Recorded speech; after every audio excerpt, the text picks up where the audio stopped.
Over the past decade, I have been obsessed with understanding money, how it works, how to grow it, and most importantly, how to break free from the habits that keep people stuck in a cycle of financial stress. I've got a degree in business. I've got a background in traditional banking and insurance, and I've even spent time in the world of bookkeeping and accounting. But here's the thing, the most life-changing lessons I've learned were not from a textbook, a boardroom, or a class. They came from recognizing my own bad money habits and replacing them with strategies that actually work. So today I'm sharing the 9 habits that keep people poor and how you can break free from them. But here's the twist. I'm also going to show you how a powerful strategy can help you tackle some of these habits head on. So let's dive in. Habit number 1, paying yourself last. Most people pay their bills first, their rent, their utilities, their subscriptions, and then they save whatever's left over. Spoiler alert, there's usually nothing left. This is what Robert Kiyosaki calls the poor people's habit in Rich Dad Poor Dad. The rich do the opposite. They pay themselves first. That means they set aside at least 10% of the income the moment they get the income. Before anything else, they literally treat that like their non-negotiable bill. This habit alone can transform your financial life.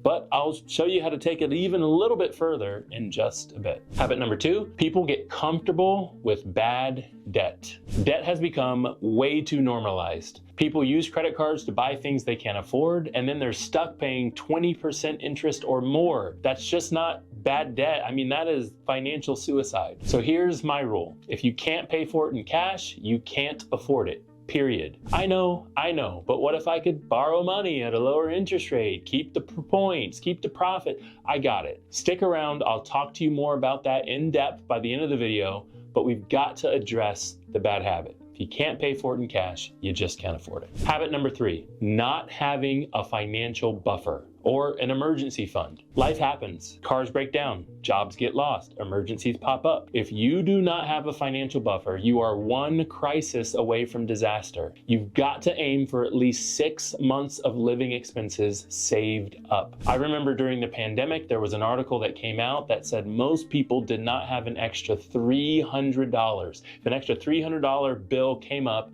they would actually have to forego things, lose the car, lose the house because they just couldn't afford it. Habit number 4 is ignoring your income and expenses. If you do not know where your money is going, you are flying blind. You've got to track your income and expenses like your financial life depends on it, because it does. Lifestyle inflation is real. The more you earn, the more you spend, and the cycle doesn't end. One of the things that I have taken with me from years past learned until now is to make sure that I live below my means. Just because the income goes up does not mean your expenses should too. Habit 5, poor people have really expensive hobbies. Look, I get it. We all love hobbies, and some of them can get expensive. But if your spending is out of control, it is time to reassess. The key is balance. Number 6, poor folks only focus on saving. Saving is important. Let me say it again. Saving is important, but it's just not enough. There is a cap on how much you can save, but there is no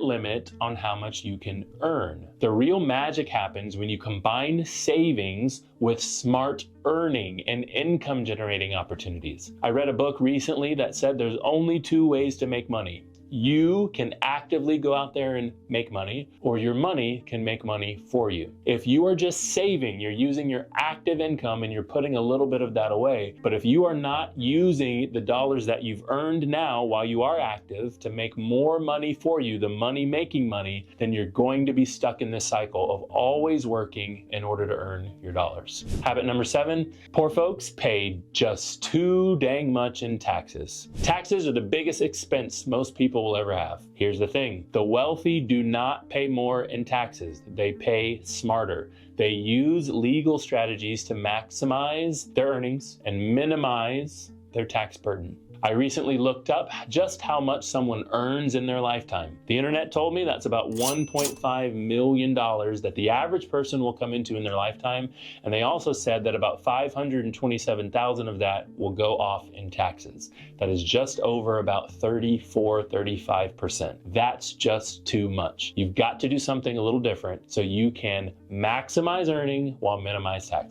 Habit number 8, poor people wait too long to invest. Time is your greatest asset when it comes to investing. The longer you wait, the harder you'll have to work to catch up. So you've got to start now, even if it's just a small amount. Now, let me be clear. I'm not saying that you should just run out and invest in the first thing you should find. I'm not saying that. But I am saying we've got to start using our money to earn more. So you've got to open up your mind to the possibility out there that there could be something that you're just not familiar with and don't know yet that could be one of the best kept secrets for you and earn lots of money on your way to growing in your financial freedom. Habit number 9, not having a plan. Without a plan, you're just wandering. The wealthy know exactly where they're going and how they're going to get there. They've got clear goals and a roadmap to achieve them. But what if your financial plan could also serve as your safety net, your investment tool, your legacy building system? And that's where the solution that a lot of wealthy families have been using and are still using comes to shine. This is called the infinite banking concept. So now let's talk about how you can tackle some of these habits head on